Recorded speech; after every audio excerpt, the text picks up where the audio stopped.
J'ai checké un peu sur YouTube, mais j'ai vu personne qui comparait les méthodes d'entraînement en salle et en street workout pour développer tel ou tel groupe musculaire, donc je me suis dit pourquoi pas. Aujourd'hui, on commence donc une nouvelle série de vidéos avec comme thème principal le biceps. On a tous en tête certains mouvements qui font travailler le biceps comme le curl ou encore les tractions, mais est-ce que tu sais vraiment comment ça fonctionne? Lorsqu'on cherche à travailler un muscle, il faut absolument comprendre comment celui-ci réagit. Donc forcément, il va falloir comprendre l'anatomie du muscle en question. Mais je vais vraiment faire au plus simple et au final, je pense que n'importe quel pratiquant de sport doit comprendre comment son corps fonctionne. Cela va te permettre d'avoir un meilleur regroupement musculaire en te concentrant sur le muscle sollicité lors du mouvement, un mouvement plus propre et une meilleure gestion de ton corps parce que tu vas comprendre petit à petit comment celui-ci fonctionne et surtout tu vas pouvoir créer toi-même tes propres séances axées sur tel ou tel groupe musculaire en fonction de tes objectifs du moment. Parce que oui, j'ai peut-être en décevoir certains, mais le meilleur exercice biceps, ça n'existe pas.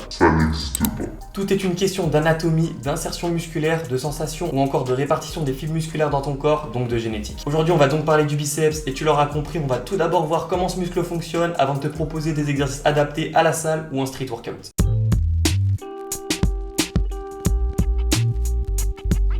Attention, je vous vois venir les gars. Bien sûr que s'entraîner à la salle et en street workout, c'est pas les mêmes objectifs, ni les mêmes programmes d'entraînement. En s'entraînant à la salle, on cherche en général plus à cibler tel ou tel muscle pour en augmenter son volume, alors qu'en street workout, on est plus dans une optique de performance où on va chercher à gratter des reps en traction, passer un muscle up, donc oui, effectivement, c'est différent. Mais dans tous les cas, si tu sais pas quel muscle tu travailles quand tu fais ton mouvement et si tu comprends pas un minimum son anatomie, bah c'est la merde. Le biceps en général, c'est le muscle que tout le monde connaît. Ici, il est en vert. Comme tu peux le voir à l'écran, il s'insère à l'intérieur du coude, mais en haut, il est divisé en deux parties. Une portion qui va venir s'attacher vers le milieu de ton épaule, le long biceps, et une autre portion qui va venir s'attacher vers l'intérieur de ton épaule, le biceps court. Le biceps est en partie responsable de la flexion de coude, notamment lorsque ton avant-bras est en supination, donc la paume de main vers le ciel. Il permet également, notamment dans cette position, d'amener la paume de main vers le haut. La portion longue de ton biceps peut être sollicitée sans la portion courte lorsque tu es dans cette position et que tu cherches à effectuer une flexion d'épaule. Voilà, donc là forcément je t'ai fait des raccourcis, mais si tu comprends ça, c'est parfait pour la suite. Maintenant allons voir comment développer ton biceps.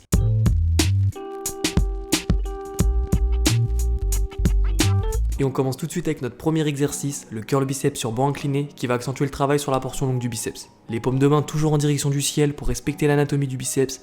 Tu vas ramener ton avant-bras en direction de ton épaule en jouant uniquement sur l'articulation du coude. Ici on est sur un exercice mono-articulaire, donc ton épaule doit rester bien fixe et n'oublie pas de garder tes poignets bien alignés à tes avant-bras.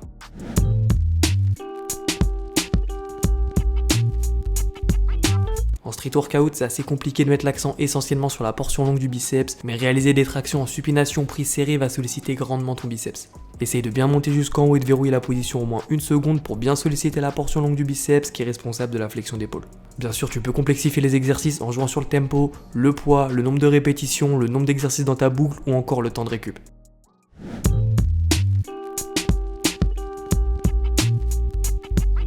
On passe maintenant au deuxième exercice à réaliser à la salle qui mettra l'accent sur la portion courte du biceps, le spider curl.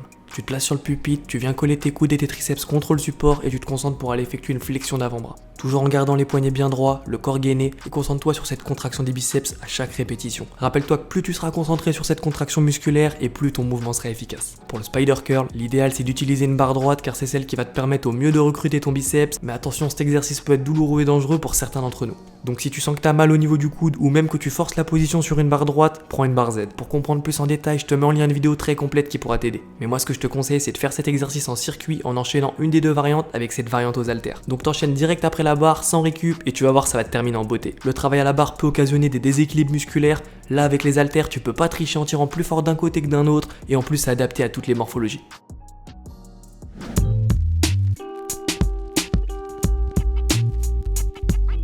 Voici la version street workout de ce mouvement qui met également plus l'accent sur la portion courte du biceps. Cet exercice est un peu technique mais vraiment très efficace. Comme pour le curl spider, tu vas maintenir la contraction une bonne seconde en te concentrant sur la contraction de tes biceps. Tu peux bien sûr complexifier ou faciliter l'exercice en avançant ou en reculant tes pieds. Et en plus de ça, cet exercice va t'aider à renforcer tes avant-bras et ça c'est cool. Bon, et si t'as pas d'anneau, tu peux aussi le réaliser à la barre. C'est plus facile mais ça reste un très bon exercice.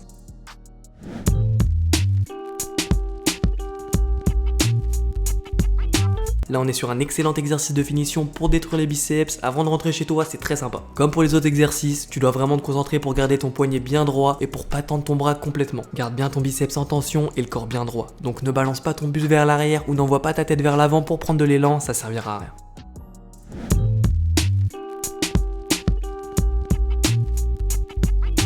Pour se finir complètement en street workout, en général on aime bien réaliser des exercices négatifs. En gros, tu viens chercher à contrôler la descente sur la phase excentrique du mouvement et ça c'est très efficace et très fatigant. Donc là, ne cherche même pas à effectuer la flexion d'avant-bras, tu te concentres pour descendre le plus lentement possible et tu verras que déjà c'est très chaud. Pour cet exercice, tu vas avoir besoin de beaucoup de temps de récup entre tes séries et je te conseille vraiment de le mettre en fin de séance parce qu'après ça, tes bras ils voudront plus trop se plier normalement. Et pareil, tu peux réaliser cet exercice à la barre, ça sera plus facile et tu peux même le faire comme ça en enchaînant les flexions-extensions de coude.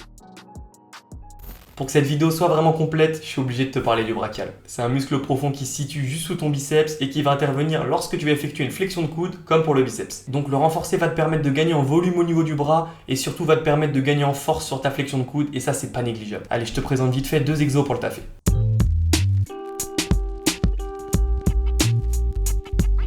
Le curl biceps à la poulie va être efficace pour travailler ton brachial car dans cette position, le biceps est beaucoup moins sollicité. Donc forcément le brachial qui est fléchisseur de l'avant-bras va faire le taf et tu vas voir que tu peux mettre assez lourd, c'est un muscle puissant.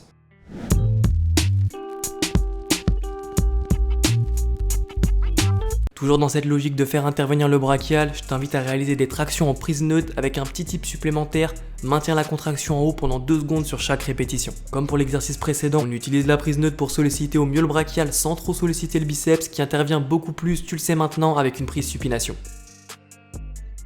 Et voilà, maintenant tu sais comment ton biceps fonctionne et tu sais quel exercice réaliser pour le solliciter, que tu sois un mec de la salle ou du street workout. D'ailleurs, je compte bien continuer ce genre de format, donc je t'invite à écrire dans les commentaires quel muscle t'intéresse pour la prochaine vidéo et forcément à t'abonner, sinon tu verras pas la vidéo. Allez, on se retrouve très vite pour une prochaine vidéo, mais en attendant, mange bien, entraîne-toi et obstine-toi.